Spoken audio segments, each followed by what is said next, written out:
This video is going to show you a Soul Force Grasp of Avarice dungeon run during the season of a Plunder on a Arc 3.0 Titan. First, I just want to see this and skip the timestamps over that and show you what I'm using, etc. So the reasons for the video, well, number one, it's the weekly Pinnacle dungeon, which is going to be Grasp of Avarice when you're watching this. And number two, to show you Arc 3.0 versus this dungeon. That's another one. And I guess the Soul Flawless if you haven't got it, but if you're not focusing on just your Pinnacle drop, then you can also use the video, right? So first of all, the loadout, and obviously what you get. So if you haven't done this so far, this is the emblem that you get, right? That's what it is. So the setup is as follows, right? So we're on Thunder Crash, Arc Titan. Well, obviously you can do this on Arc Warlock, Arc Hunter, or any other class that you want, but I want you to focus on Arc 3.0, and I'm focusing Titan first. We're using the class ability Thruster, Strafe Lift, Seismic Strike, Storm Grenade. To get the build working, right, we've got aspects Knockout and Touch of Thunder. Don't use Juggernaut. It's a mistake if you use Juggernaut, so don't use Juggernaut. These two aspects is what you want. Fragment-wise, Spark of Shock, Spark of Magnitude. Those two, you should really be using them at all times, whatever Arc 3.0 build you're using. Your other two fragment slots are really up to you. I've run different ones. It's a preference thing. On the other two. These two are the important ones, and then these two are up to you. So I like Spark of Ions because it really gels well with the Harvey most light. However, there is a seasonal mod where you can have Spark of Ions for free, basically. Well, not for free, but you can put it on the class item for just some energy points. So you could run a different fragment if you wanted with that. But I ran something else, which I think is a bit more important on the class item.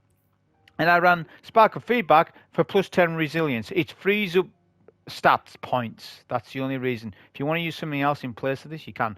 But I've done that so then I can run a higher discipline stat. That's all.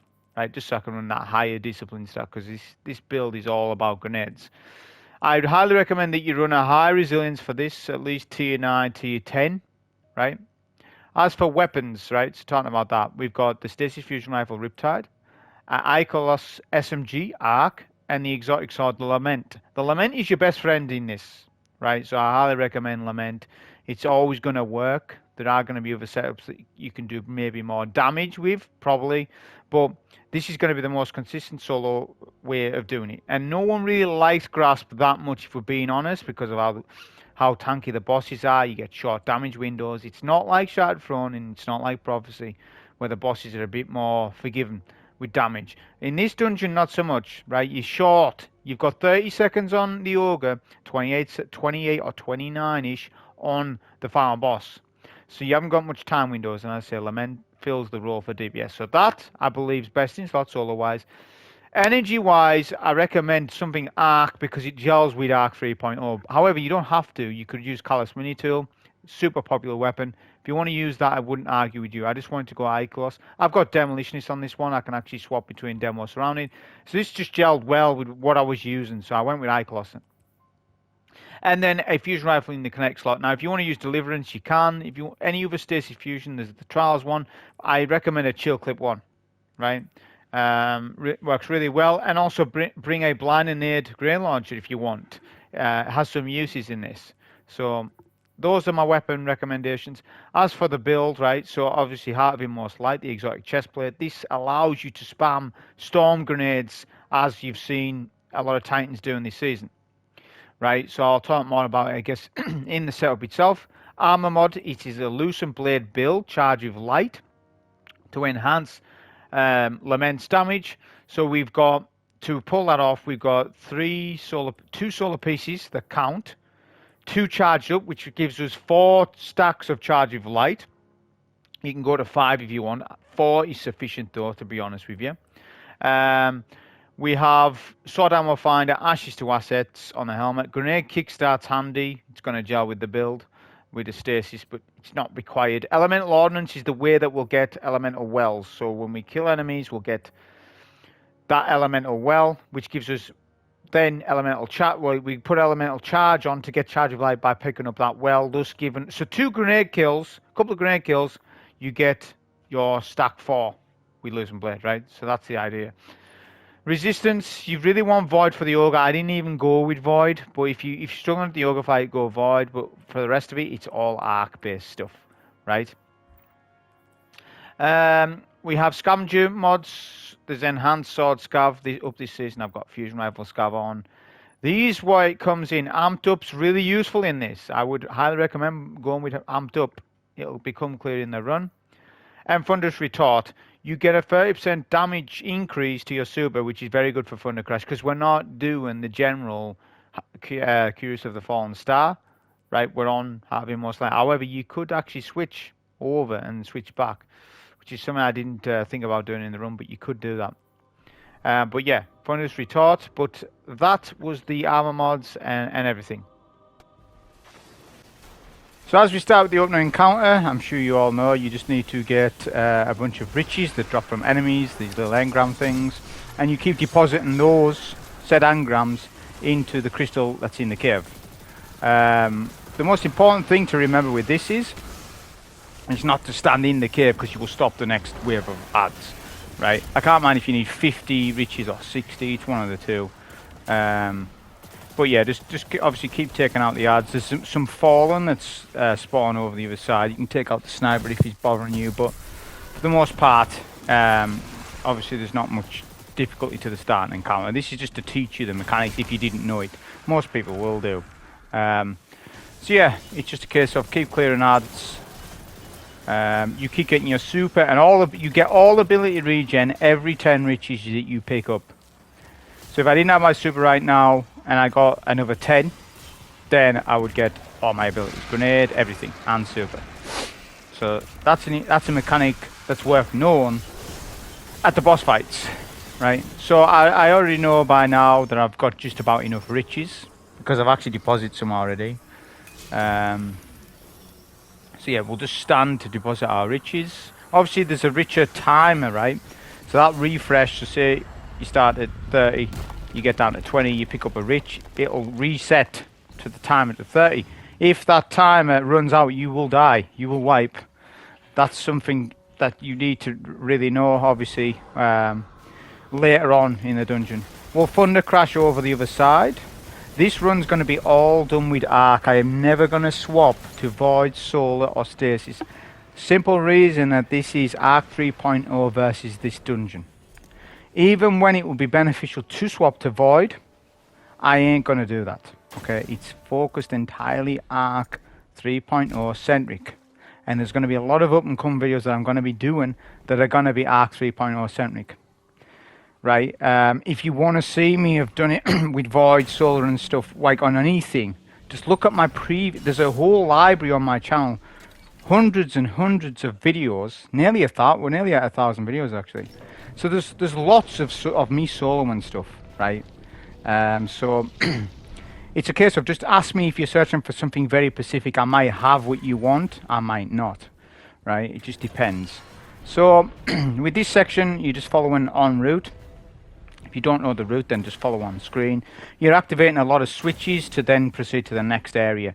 There's some parts that can wipe you here, right? So if you didn't know which lever to pull, then don't pull it, because you might pull the wrong lever and wipe because of that.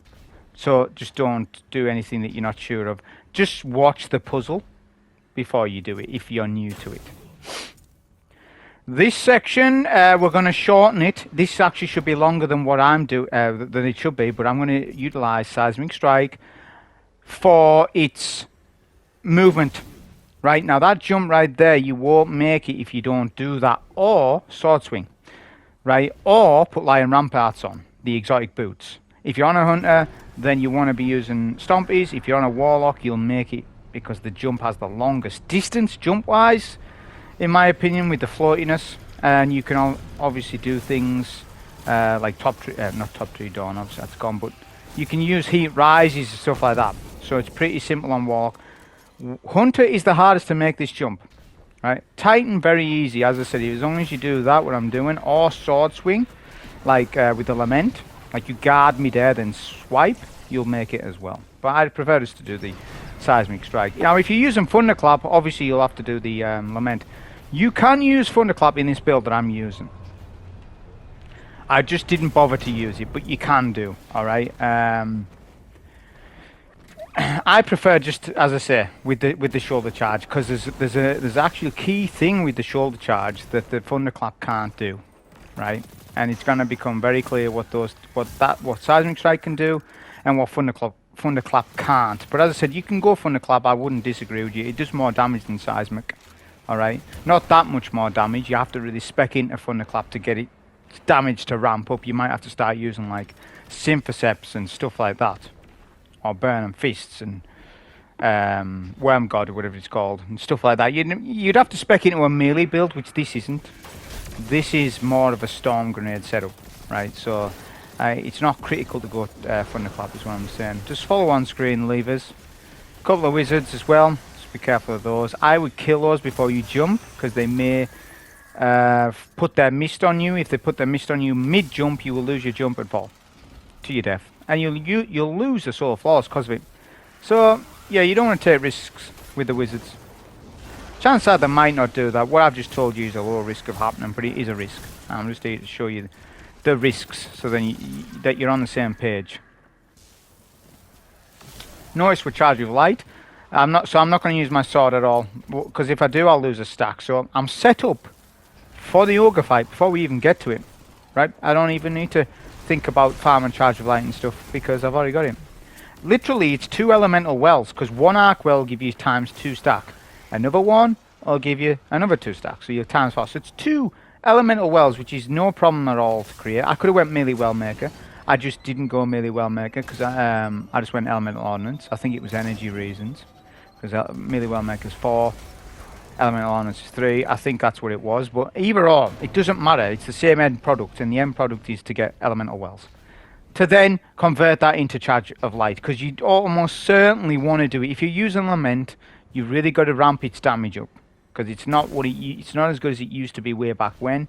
But when you stack a 35% damage bonus on top of it with increased charge rate, you believe that it's a very good weapon, like literally one of the best weapons in the game, right? So you've really got to spec in to your Lucent Blade. If you don't own Lucent Blade, you can still do it without. Your damage will be less. Then I would recommend do Bubble, because Bubble is going to give you a 25%. I think it's 25% damage bonus.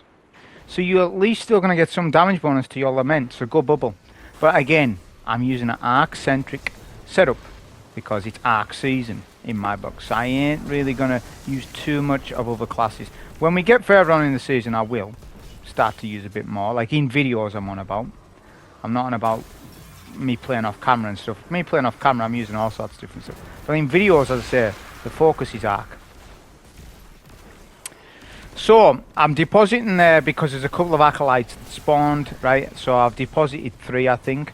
You need 25 riches to start DPS for this Ogre. There are 2 rooms. You need to open said room, go in that room, and then there's a bunch of ads that can drop riches again. The Fallen will not drop riches, so the Fallen above me will not drop. What you also will notice is I brought the cannon from previous puzzle maze. Why did I do that? Well, because, right, I will never need to farm up a cannon again. Because the cannon from the Fallen Vandal that the Ogre's fighting, by the way, that Ogre is eventually going to kill that Vandal. So when I'm done with this cannon that I've got right now, I'll have a fresh cannon to pick up. 2 cannons is all you need, right? You should be able to solo 3 phase this boss fight, no problem on this setup. So you could do it 1 cannon, but like, I'm not going to be sort of really saving all my cannon shots, because you don't need to. So there'll be a fresh cannon to pick up shortly. Not only that, it will distract the Ogre from shooting you. Look, the Ogre is shooting the other stuff, right? Which it gives me a lot of time to avoid the Ogre. You need to learn this arena as well, where the cover is and stuff. Now, I haven't even got Void Resist on, which I highly recommend you do, right? At least 1, just in case that Ogre. But on normal dungeon, it doesn't matter so much. On Master, I believe they took it out again, Master. But on Master, you need the Void Resist. I think Master Grasp is gone again. I actually didn't bother to check. I think it's gone. So, yeah. We'll use a T-Crash because we get our T-Crash back from the mechanic I said earlier. Because every 10 you'll get it back. Now this is where things are going to be interesting. I'm going to use Thunderous Retort on the class item with Amped Up, so I get an extra couple of seconds, I think it's 5 or something, on Amped Up, so it lasts a little bit longer. So amplified on the right, on the left hand side. So I need to be amplified while super in the boss. I can re-amplify my buff with the Thrall. I hide behind the crystal. Deposit Riches, wait until the boss, the bar, right, wait until that bar unlocks. Then it's Storm Grenade super, pull out sword, and then you need to do the rest of your damage with Lament. You can re-up on a Storm in a bit when you get your Storm back. You can do a dodge and things like that. Don't do too much of that though, because you're wasting time trying to do dodges and stuff. Like, don't do too much of it, right? Focus heavily more on your Lament. The Storm will obviously track the boss. It'll actually jolt him as well, which is handy, because when we're hitting him, we're getting that damage. So there's a 40% damage, right? Now, if I had switched to the chestplate, the Curious Star, and then done damage, my damage would have been better. So I would have probably been able to do half HP to him, maybe, right? So this could be a solo 2 phase. If I remembered that I can swap gear, you know, I should have sort of thought that. But I also thought as well, in my mind, the enhanced Storm would be more worth it on Heart most light as opposed to a higher damage super. But that thought process was probably slightly wrong. And as I said, swap to chestplate, then swap back to Heart most light when you're not doing DPS, when you're doing ads. Because look, I can literally just Storm Grenade will literally take out one side of a room, just about. While in the meantime, I can shoulder charge. Even though I've got the cannon, here's the thing.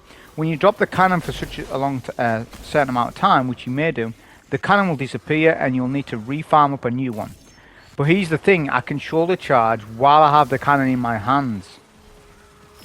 Proccing my Heart of Most Light stuff, mean I'm going to get another nade, mean I get another dodge, and then just repeat that process. So you really don't even need many weapon usage here. So yeah, the build just takes over, really. We're on phase 2. Just be sure to be behind cover when you're going for the fire on the cannon. Just because you get staggered and stuff by the Ogre. The Ogre does do a lot of damage to you, as I said. It's just a case of just knowing the map and the cover. So we'll do Storm Grenade left, super right. That's what I do, or whichever way. And doing those 2 things will clear out literally everything, and you're done. But again, make sure that you amplify before damage if you're not switching your chestplate. It's just going to give you that bit more damage off your Thunder Crash, because without it, it's obviously going to do quite a bit less. Try and save some of the Thrall up.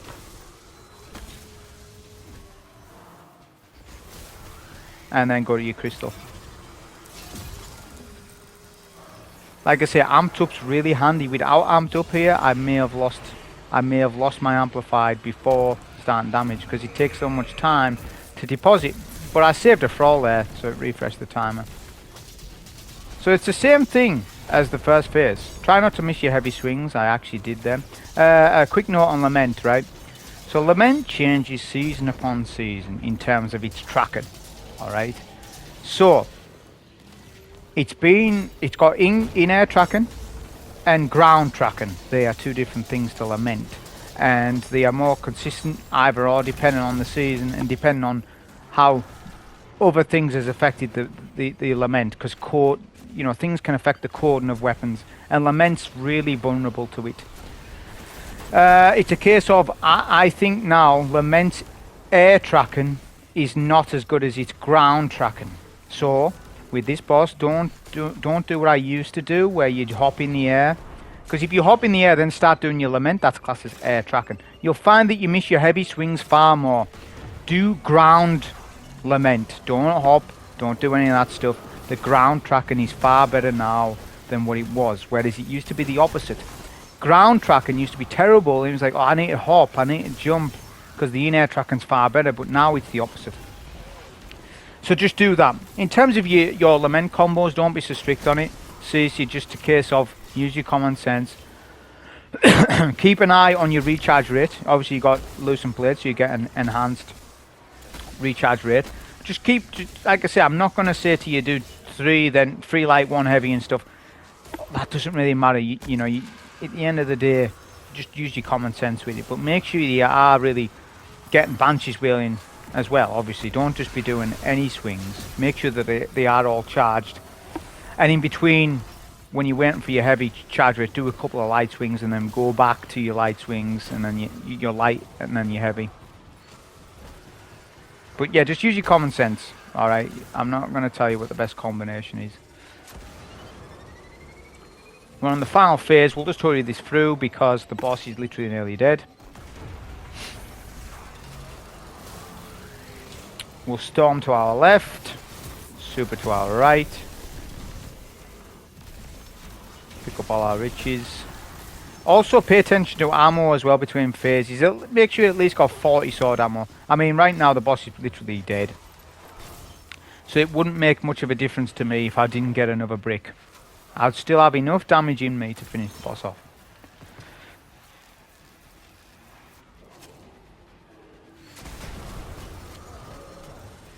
Try and take out any acolytes to the left, even though if you're not getting their riches, because they will nade you while you're killing the boss. It's just a pain, right? So don't leave acolytes up from prior phases. That's a tip for you. It's a good thing that's to keep some of the thrall alive, just to refresh your amplify buff. It actually is a good thing. Sometimes the boss will take a while, but once you see that text at the bottom left, that's when. I actually don't look at that. I pay attention to audio cue and the bar. So if you pay attention to HP bars in the game, there'll be a white outline round the border, the health bar, to say that it's locked. When that little white outline goes and the audio cue changes, that's when you can damage the boss. That's what I always look for, because that might kick in quicker than what the text will kick in. If you get what I'm saying, that text might be a delayed slightly, like half a second and stuff like that. So I just pay attention to the HP bar. As you want to storm grenade straight away, that's your first thing. Then go in with your lament. Okay, so with the Sparrow section, it's straightforward. You can do this with any Sparrow in the game. I am using that exotic Sparrow, the raid one, but it's going to make it easy for you if you do use it. But listen, I've been running this dungeon now for ages with old Sparrows. With Sparrows that are slower than this one. So I've got countless runs of me using Sparrows that aren't this one. So you can do it with any Sparrow in the game, and I'm going to show you how. When you get to B, use either Storm Grenade or a rocket if you switch to rockets, which I advise, or Blinding Nade GL. Right? Jump off Sparrow, then jump back on, because the timer won't refresh until you capture that point. So you could see you've got 10 seconds on B. If you cap it at B at 10 seconds, it makes no difference between B to C, time-wise. Whereas if you leave it to 2 seconds and then cap it, you're still going to get the same time for C. So you're not timed in that fashion where it's all the way. It's point to point you're timed. Once you realise that, you realise you're not. This part isn't hard at all. Go left, don't go right, Porter, because left is an extra switch, and it's easier to make the jump. Anchor your Sparrow backwards. If you're on controller, the best way to explain this is on your left thumbstick. Anchor that back. It'll make sure that you get more momentum upwards as opposed to downwards. On controller, I don't know. On PC, I don't know how you do that. I don't know the equivalent of what I'm trying to explain on PC, but PC players will know. Just anchor your Sparrow back, wherever your binding is to that. But yeah, controller, anchor that thumbstick back. It'll mean you're, like, obviously with this Sparrow it's a little easier because it's faster, but with a older Sparrow, with a 160 speed, just, as I say, anchor your Sparrow backwards. You'll hit that switch as well, jump off, cap the point, and that's that done. So now this is the Fallen Servitor section. The Fallen Shields section, should I say. So I literally just stayed on Blinding Nades. I could have swapped back to my fusion. I have no recommendations for weapons in this, apart from probably just swords. Swords are the go-to. Use your abilities, Heart of Immortal Light. It's pretty straightforward. There's no real sandbox challenge. The hardest thing is getting from island to island. That is your hardest thing. And not even that's hard. So Obviously, it's a little bit different on Master because there's overload champs and stuff like that. But the thirst protocol is to look at where that servitor is, because there's a shielded servitor somewhere, right? So I know that he's left. But what I'm going to do is I'm going to go to this left island, because I know that left's awkward. I know I could hit that that cannon there, but I'm not going to do that. I'm just going to go mid and then T-crash over there.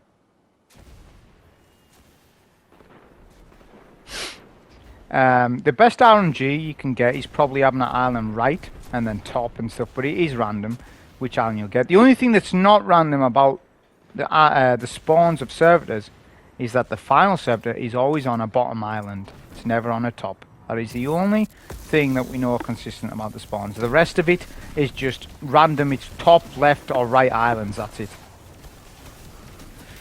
So this, you need 20 riches. So the rich, you notice the entire thing through this, it changes the amount of riches that you need per encounter. As I say, I think the first one was 50. Memory serves me right, 50. Then it's 25 Ogre, and then it's 20 on this encounter, and then the final boss is 60, which is the most, right? It's the most riches that you need per phase. This isn't too bad to get your 20 riches. You can get your 20 riches within one phase of ads. When I say one phase of ads, I mean with the phase of dregs and one captain. I regard that as one phase. If you go on where you're getting 2 captains, you went on to the second phase, which means if you haven't got 20 riches by then, you are not picking up your riches quick enough, and you're making things longer than what it needs to be. You will get 20 riches within one phase of ads. Alright, so just do that. You know, that's where the build comes in. You can just do a storm grenade. The storm grenade will track all the ads, and you can just pick up all the riches that they leave behind as the storm does the work for you. That's why I'm barely using anything. Like, generally, on past seasons, I'm at least using something, weapon-wise. Like, Solar maybe not, but when it was Void, I was at least using something weapon-wise. But that just goes to show how good ability spam is on Titan right now. Is that I'm not really needing anything weapon-wise.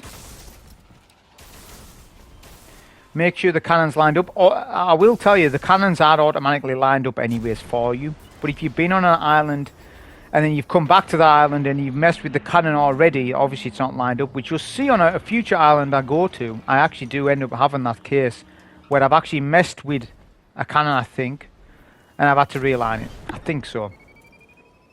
So I do always do a double take, but if you already know that you haven't messed with that cannon, the cannon's lined up ready to hit the bomb.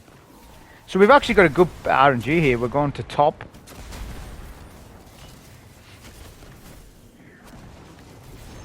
The Shanks don't drop riches for whatever reason. Obviously you'll get a fresh cannon guy every island. You would have to, unless the encounter would mechanically fail on you. If you were to lose a cannon, it wouldn't spawn. Kind of like what Master Catch Crash was week 1, where if you didn't, there was a bug where if you cleared the captains, no captains would reappear to get a fresh cannon for the tanks. That was quite annoying, but that's not like that now. But as I said, that's why there's fresh cannon guys per island. So you could use a cannon for ad clear. It would be slow, but you could do that. But as I said, I'm just storm grenading, doing the thruster dodge. A lot of people as well, I haven't seen this explained very much. The thruster ability is being used in PvE on Heart of Your Most Light because it is a lower base cooldown than the barricades. Barricades, it's not that they're bad, they're good, but the thruster's just better because it's a lower cooldown, and it's like when it first came out, I was like, this is PvP perk, this is no good, this is just PvP. Like, not that it's no good. I thought, oh, it won't get much use in PvE. But I sort of went back on that totally. After the first 3-4 days of the season, I was like, all right, this is a good perk in PvE. It almost looks like Twilight Garrison. When you've got a sword equipped, because you're in third-person view, you can see the the thruster dodge in third-person view. So it looks like when you're dodging with Twilight Garrison in D1. When you've got it in first person, you won't notice, but it's the same type of dodge. I would like, if you were allowed, I know this is very specific and it's nitpicking a little bit, if you could choose if your dodge thruster was either third person or first person? Because I would like to, I like that it's first person, but I would really like if it was third person. I think that would just be a little bit better than I understand what they're trying to do. They're trying to do something a little different. Because like the Warlock's got the third person dodge, but I think it'd be quite cool if you could just pick which mode you want it on. And they will be able to make it work. It's just if they've got the time to do it. And the answer is they probably haven't got the time to do it. But that's just something that I was thinking about. Because like I say, when you've got a sword, you're in third person, you sort of see what it looks like. And it's just so satisfying because obviously this is what it was like in D1 with the Twilight Garrison.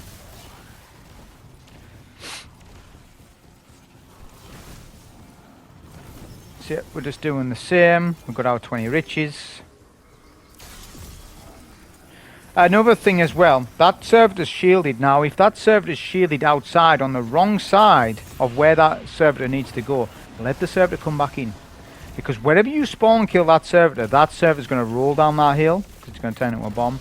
And if it's the wrong hill, then good luck to you, because you might get the bomb stuck in some nook or cranny that you don't want. Another tip about this as well, if you pick up a riches and you're doing the bomb maneuvering section, this is what I'm doing right now, go and hand in that riches because it'll wipe you. You could easily forget on this encounter, you've got riches and then you ruin a solar flaws because you forgot about that. Don't let that ruin your solar flawless. Chances are you're probably not going for that, but there'll be some people that's going for it. You know, each 3.0 that we get, people are actively looking to see if that 3.0 subclass can help them with solar flawless dungeons, which is why they yield so much views season upon season. Some people think it's kind of pointless running these seasons over and over, and that's totally the wrong way to look at it, because the sandbox is done each season. That's how it works, right? We're getting a big sandbox change every 3 months, so the dungeons are really a good thing to run for people to see what the dungeon's like with the new sandbox of abilities that you have.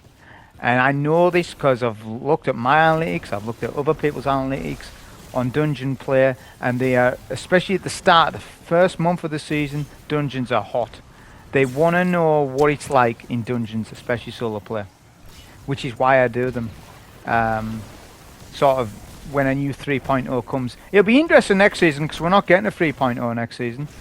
We're getting nothing next season. So next season that might not be as true because we're not getting anything new, but it's still a fresh season, so I'll still run back all the dungeons, regardless, because there'll be some new weapons. So there's still some sort of excuse to be running these. So we'll deposit our riches again.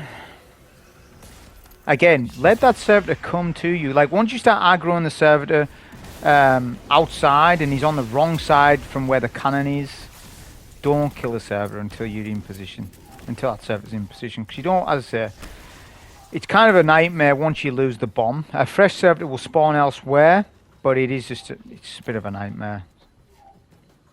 I can also tell you as well, this was the first run that I'd done because I'm strapped for time. Right, I am somebody that's always sort of strapped for time, if you notice. So I needed to get this done first go. If I didn't get it done first go, then I wouldn't have a video up for Tuesday because I'm not playing Tuesday. So I was like, right, I need to get a good build on. I need to get my head together, get it done first go, flawless, and get it done properly, which I did. Because I just had a quick think, right, what build do I want to use? Put all my stuff on, rather than rushing into it. And obviously, there's that thing called muscle memory, right? So you're going to sort of, in your hands, you're going to sort of remember, if you've done this dungeon over and over, you're going to remember because you've done it in the past. I've moved this cannon, I didn't mean to. So this is an error that I've done here. So you can see it's my first run because I'm moving the cannon, I don't need to. Right, here we go. Move the cannon, that's final phase. So that's the entire sort of run up into the boss. As I say, you can see it's pretty comfortable. It's not too hard, not too difficult. It's only the final boss that gives you the pinnacle drop. It's not like Duality. Duality possesses 3 pinnacle drops, which I feel as though all the dungeons should just have a pinnacle drop per encounter basis type thing. I know, like, it would be bad luck protection for pinnacle drops. We have got more pinnacles in the game now than what we used to have, but seriously, I think just every It should be, because it would, as I said, protect you against bad luck protection, about duplicate energies and stuff like that. So, yeah, Duality's Pinnacles on every drop. Why isn't all the other dungeons Pinnacle on every encounter? Not the puzzle encounters, like every boss fight and stuff like that. So we're going to switch to Riptide. Obviously, take this GL off. I don't really recommend a GL for this. I mean, I have run it with blind GLs in the past, so I don't mind them, but the build doesn't need it. You're going to kill everything anyway. So yeah, Riptide on for damage against key targets. Eyeglass SMG. And the exotic sword, the Lament. So as we start the final boss encounter, you want to get some damage on these VIP targets as they come out. So do your Thunder Crash, do Storm Grenade, just to get some damage in as they come out, obviously. Because they're quite tanky, so you want to get your damage in when you can. Now, with this being my first run with Arc 3.0, I wanted to see how good the Storm Grenade would do against the Sniper, because it's the Sniper that we want to take first, as opposed to the Invisible Marauder. But what I found that I didn't really spam my Storm Grenade that much in middle, because the Storm Grenade was actually focusing more on the invisible target, because it's on the ground and the shank's sort of floating.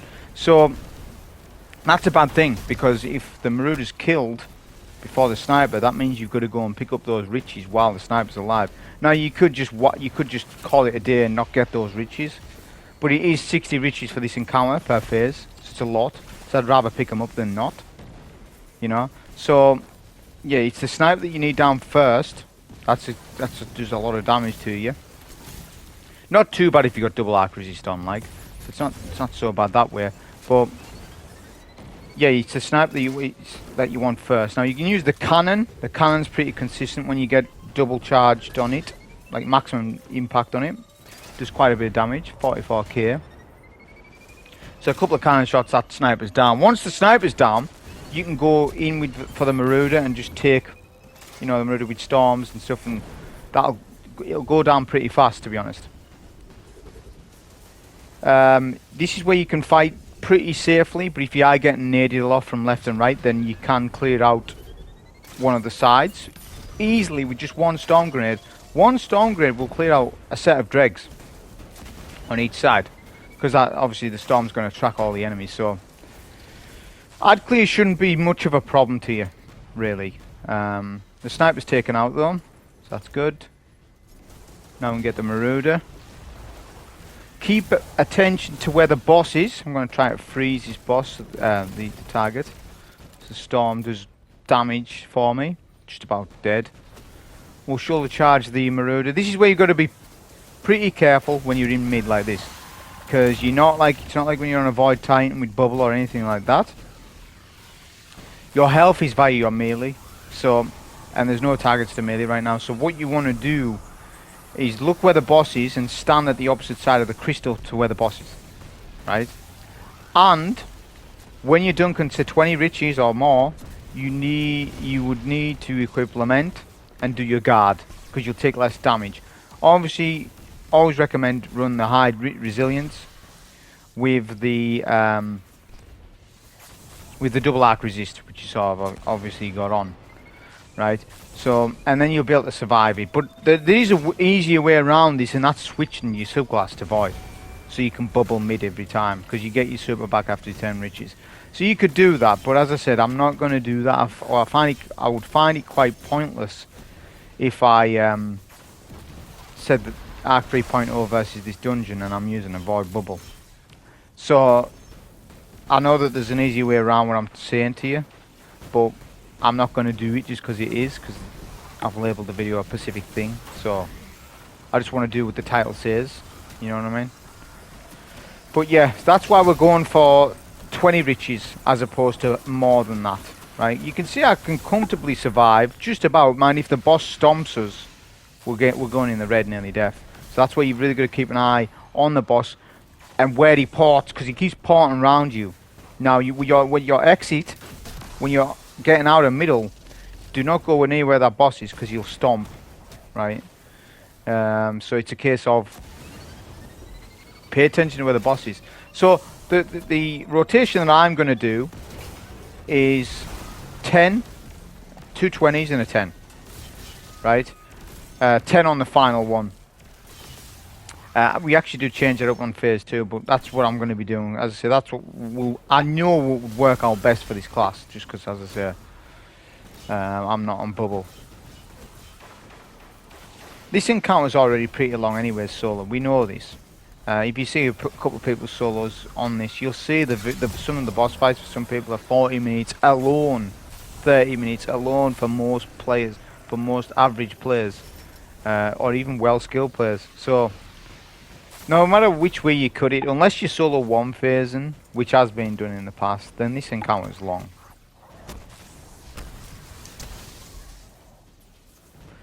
So we're on our final 10. Now notice I'm amped up, or I'm amplified. I've got a 20-second timer. Now, with this being my first go with R3.0 in this dungeon, I was wondering if I would have enough time. I've actually reset my amplified there. I would have enough time to dunk the 10 riches and still be amplified for DPS. The answer was that I didn't have the time. Right? So this has actually hurt my damage because I'm not amplified, right? Which means I'm not going to get the Thunder's Retort. So we lose damage phase 1 because of this. But I fix it for phase 2 so that I am amplified, which I'll get into in a minute. But anyways, as you start damage, you want to lead with a Storm Grenade. That will jolt the boss. Then you're obviously T-Crash while you're amplified. And then it's all lament damage. Don't bother too much on getting the next Storm out. Focus more so on your lament, because the damage window is tight on this boss. This is why people struggle and fight. Actually, we did do another Storm, but it didn't really matter. The DPS was over, you see, so it didn't really benefit. People struggle because it's a 28 to 29-ish second window for DPS. It's actually shorter than the Ogre. Ogre's 30 seconds, this is, as they're 28. So people struggle, just in general. Even teams do. Like if they're all using different, like if you ever do an LFG run on this dungeon and you're with two people who haven't done it, they'll struggle damage-wise. They don't really know what's the best sort of thing to use. See, when the dungeon first came out, the best thing to use was fusion rifles and linear fusion rifles. Probably still is in some fashion, but that was because particle deconstruction came out. See, now the health damage on the bosses didn't feel too bad when it came out with particle. But when we lost particle, like I remember the season after, no one was running grasp.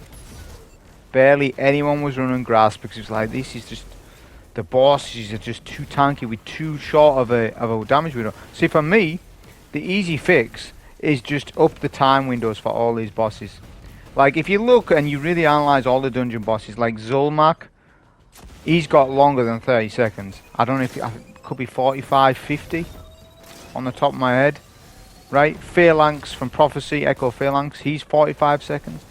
Echo Kell is a very tanky boss, but his damage window is huge. But it's very interesting. It's actually one of the most best built boss fights in the game that they've ever made, just because of how it works. So the time windows are just too strict.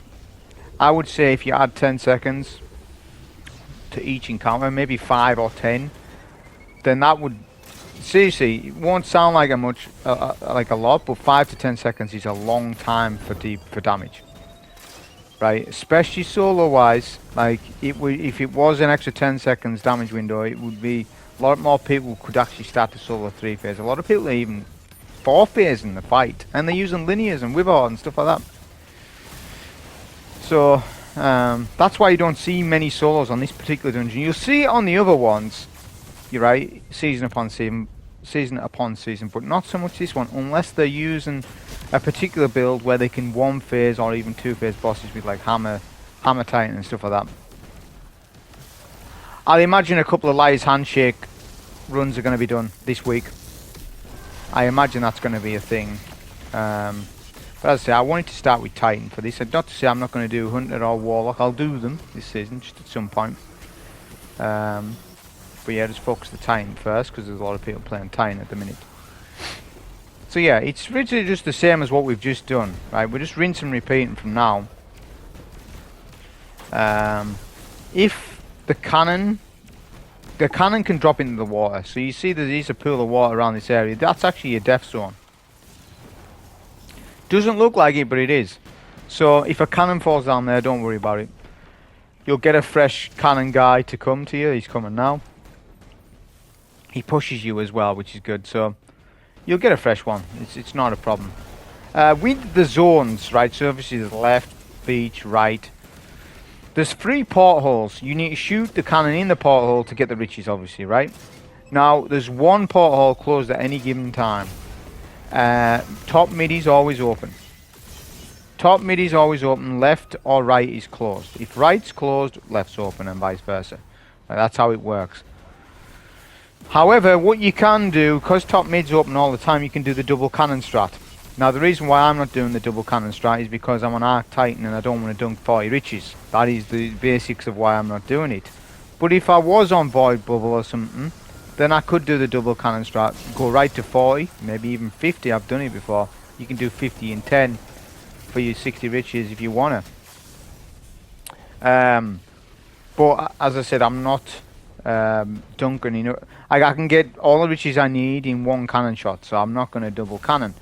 And I also find top mid to be awkward to hit, right? Because it's sort of anchored at an angle, whereas left right's really easy.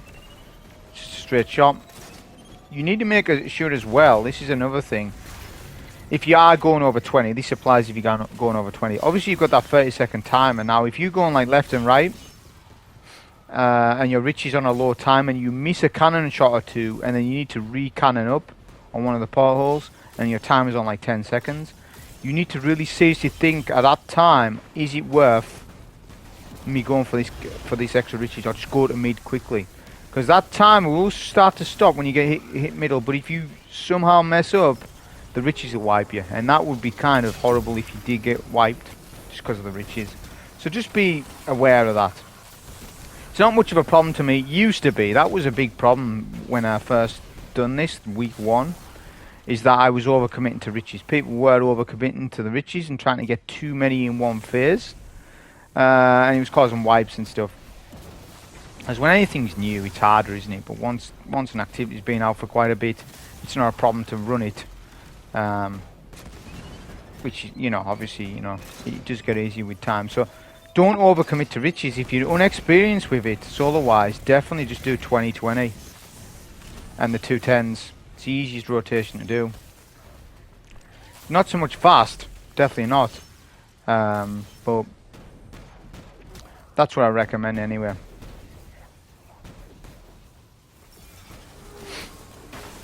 Just drop the cannon a sec. I'm keeping an eye on that boss. Always keep an eye on that boss. That is your focus. The ads aren't. Even if they need you, as I said, the double arc resist will help you survive. Guard with Lament. Lament's guard is really good. Alright?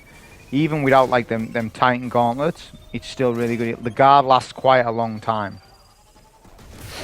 So,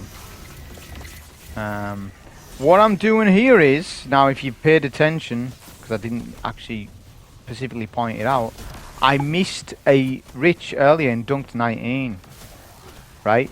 Now we're going to solve the problem for damage, because first phase of damage I didn't have it because I wasn't amplified. Now I am, because I've only done 2 riches on the final phase. Then I can do Storm Grenade, Super, and then Lament. All Lament now from here. Then we've got our damage in. See how it's much more damage than what it was before? This would even be more damage if I used Curious. Whether it would make it solo 2 phase, I very much doubt it. Not with Lament. I mean, it might do, but I don't think so. Your damage have to be pretty much perfect, because you can see there. I mean, our first phase of damage was like just below a third. Second phase, probably 40%. So yeah, you can see how the solo 2 phase would be very extremely tight on this setup, specifically. So. But that's how your damage should go. So what I've done there is I dunked the 10 off the Marauder. I dunked a 20 and then a 19. Right? So that on the final 10, rather than we picked up 10, obviously, but then we went for that extra rich. Might have been 2, but it doesn't matter. The point is, there's still enough time when I'm amplified to then damage the boss. I've still got to buff up. That's all I'm doing. Just making my damage for Thunder Crash just a little bit better. Like I said, if I'd done the smart thing from the get-go, I would have swapped chest plates. But for some dumb reason, I was thinking, No, I'll just stick on Heart of Inmost Light because Stormgrain might melt these bosses. I wasn't sure how much Storm would actually do to these bosses. Worked out that the chestplate would have been the better player. But you live and learn. If I was to run this back, you know, I could possibly solo two-phase. I would probably two-phase the Ogre. This boss fight would probably be still a 3-phase, and the boss would be probably 5-10% HP left. So it wouldn't impact the final boss. Like, that's how I look at damage windows, you see. Whenever I'm looking at damage windows on a boss, I always try to think, well, if I run said loadout, will it impact how many phases I do? Right? So if it doesn't, so if I go on a safe loadout, so let's give an example. Say I'm on Night Stalker and I went Graviton Forfeit for the increased invisibility. But if I was to equip Orpheus Rig for increased damage on Mobius Quiver, would that make it from a 4-phase to a 3-phase? Just imagine any encounter. If it made it less phases, I would consider running that build. But if I ran that increased damage and it was still a 4-phase, even if I ran Graviton, but the damage was still a bit better but not good enough, then I wouldn't run it. I would run the safer exotic as opposed to the DPS exotic. It just depends, because the way I look at the phases on fights is the less phases on a particular fight, the less risk it is, to a degree. But it depends on how much less risky it is, right? Whereas if I just run that safe exotic choice, then it might be just far safer just to run that. Like another example is like Assassin's Cowl over Liar's Handshake, right? It's like, well, Liar's Handshake's more damage, but Assassin's Cowl is far safer. So which one is it? Which one am I more concerned with? Less phases or more survivability? And those are the questions that you have to ask yourself. And a lot of people don't sort of tell you that in that way. That's how you're meant to think. You got to look at your solo loadouts as how many boxes does it tick. It's really as straightforward as that, right? It's like when this dungeon first came out, Sleeper Simulant was like the best linear fusion in slot. When this dungeon first came out, so it was like, well, you could run Wrist Runner, right? Yeah, that's good survivability, but it's far better to do less phases and run Sleeper Simulant. This was, as I say, way back when. That's not the case now. Legendary linears are insane now. They've just gotten better and better, and Sleeper's sort of sleeping now. It's not good as opposed to the rest. But you see where I'm going with it. As I say, I run Wrist Runner, but yeah, there's more survivability, but it's far more damage phases because I would have had to put something else on. And I wouldn't be able to proc Particle Deconstruction with a legendary because I've got like a legendary fusion because I've got Wrist Runner on.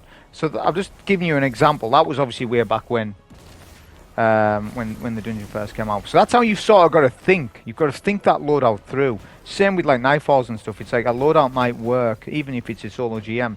It might work for so long, but you need to think about, will it work for the boss clear? Because ultimately you won't get the clear unless you clear the boss. So will the loadout that you're using work for the boss to a degree without making you have to work so hard for it? It's like using like Lament on a solo glassware. Is it worth using? Well, it's good on the champs, but it's not good on the boss. You have no heavy to use on the boss. So is it worth you being able to melt down champs easy, but then not being able to do any damage to range targets like Rivens? Like, are you going to risk swording a Riven with Lament and you might die? So that it's those questions with every encounter you need to look at. You need to sort of have a better knowledge of what you're doing, rather than just saying, well, this weapon's good, this YouTuber says this weapon's good, and this loadout's good, so I'll do it. It's not as simple as that. And they like to make you believe that it is, but that's just them wanting you to click on their... They want you to click on their video at any cost. I ain't too fussed if you click on my video or not, because these types of videos aren't getting done. They're pretty rare, so things are good for me, right? In terms of, you know, like, there's not much people doing these types of videos because they're hard work.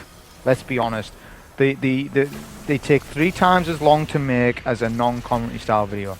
People ain't doing them. It's too much for them. It's too much work.